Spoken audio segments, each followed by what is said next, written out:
Hi guys, welcome back to my channel. Ngayon mga kawatsidor, meron po sa atin nagbabattery ng G-Shock. Isa po siyang 5259. Bibigyan po natin siya ng tutorial para mayroon lang po tayong may share sa ating mga kababayan.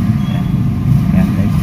Kung mapapansin nyo guys, ito po yung interface nya, analog, digital. Meron siyang 4 na push button, adjust, mode, forward, then reverse. Una po natin gagawin ay set po natin yung digital. Pindutin po natin to adjust. Yan, 3 seconds. Yan. Kung mapapansin nyo guys, set. Punta tayo dito sa mode. Yan. Yan. Hanapin natin yan. Yan. Ngayon po ay 11:20 AM. Ayan po 11. Punta tayo sa mode, reverse 20, then mode 2024, forward natin. Ayan, then adjust natin. March po ngayon 3, then March 8 po ngayon, forward. Ayan. Then set na po natin.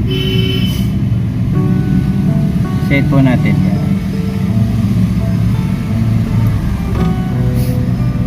Yan, lumabas na po yung Friday. Yan guys, lumabas yung Friday. Ngayon po ang iaano naman natin, i-synchronize natin yung analog to digital. Yan. Punta po tayo ulit sa adjust. Press po natin 3 to 5 seconds.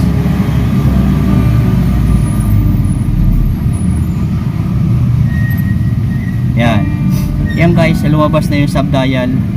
Kailangan natin ilipat yung itong subdial na ito. Pag sinabing subdial, punta tayo dito. Yan. Yan. Yan. Yan. Yan. Kailangan guys yung subdial na yan. Yun ang sinasabing subdial. Yun. Nakatapat na sa 12 o'clock. Then punta kayo dito sa mode. Yan. Mapapansin nyo po, nag 00 na. Ibig sabihin, itong hour hand saka itong minute hand, kailangan may center line natin sa 12 o'clock. Pili po natin yan. Automatic po yung naiikot yan para mag-eksakto rito. Yan. Pag malapit na po sa kanya, papatay na ang yan. Isa na lang guys.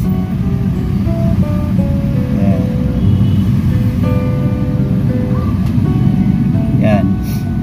Tingnan nyo guys, naka-center na yung hour hand saka minute hand.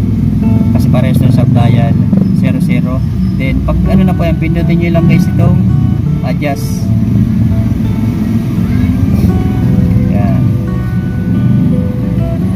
Yan. Kung anong oras po itong yun na po yan. Yan guys lang, ganyan lang kadalian eh. Sundan nyo lang po yan. Yan, maraming salamat po. At hanggang dito lang. Bye bye.